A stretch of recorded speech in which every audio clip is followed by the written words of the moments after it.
A common call we get in tech support is that the heat pump is not defrosting. Most current heat pumps have a very simple method to defrost the outdoor coil when frost is building up on it. The control board has a timing circuit on it that keeps track of accumulated compressor runtime. This time usually can be set from 30 to 90 minutes. Once the time setting has been reached, the control board will check the outdoor coil sensor to see if the coil is cold enough to need defrost. Two different sensors are used for this temperature reading. The sensor on the left is a switch which will close around 32 degrees and will open when the temperature goes above 32 degrees. The sensor on the right is a 10K ohm resistor which will read the outside air temperature based on a temperature resistance relationship and will tell the board when it is sensing below or above 32 degrees. When the board times out and checks the sensor, if the coil sensor is showing temperature below 32 degrees, the control board will put the unit into defrost. So if the unit is not defrosting, the first component you want to check is the coil sensor to see if it is sending the correct temperature signal to the control board. If your unit has the Kluxon type switch sensor, you will need to test to see if it is opening and closing at 32 degrees. You can test this by placing the sensor in a glass of ice to see if it closes and then warming it up to see if it opens.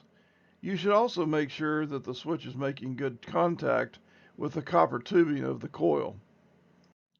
If you have a thermistor on your system, you can determine the temperature the sensor is reading by reading the ohms resistance of the sensor and comparing it to a 10K resistance chart. Also make sure the thermistor is securely fastened to the copper refrigerant line of the coil. If the sensors check out fine, then you need to turn your attention to the control board. There are a few things here we need to check on. It is rare, but sometimes the board fails and needs to be replaced.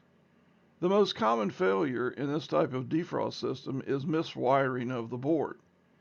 The board has a timing circuit, and if that timing circuit is not powered, the heat pump will never go into defrost.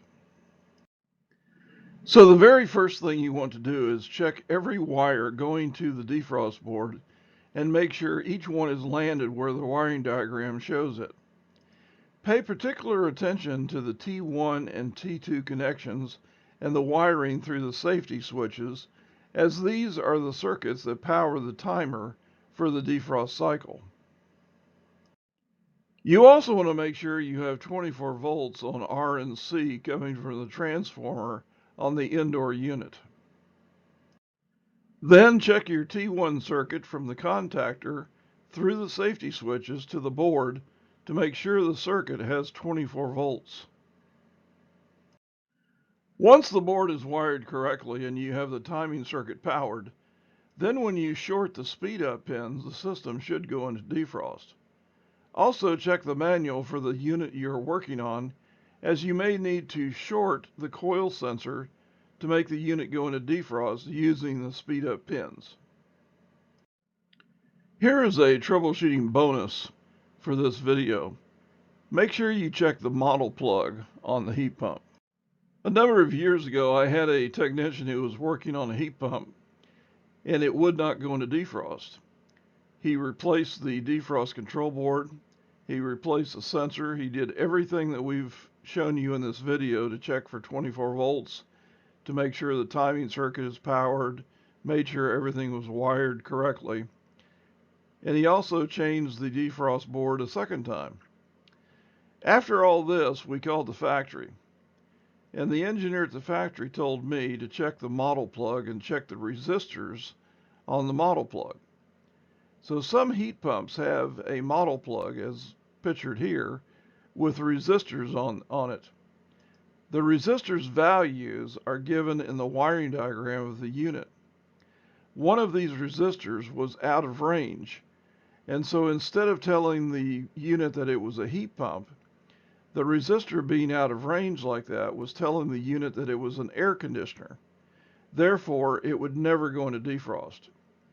We replaced the resistor with the proper value, and immediately the system went into defrost. Go to arefco.com for more videos. Like, subscribe, and check back every week for new videos.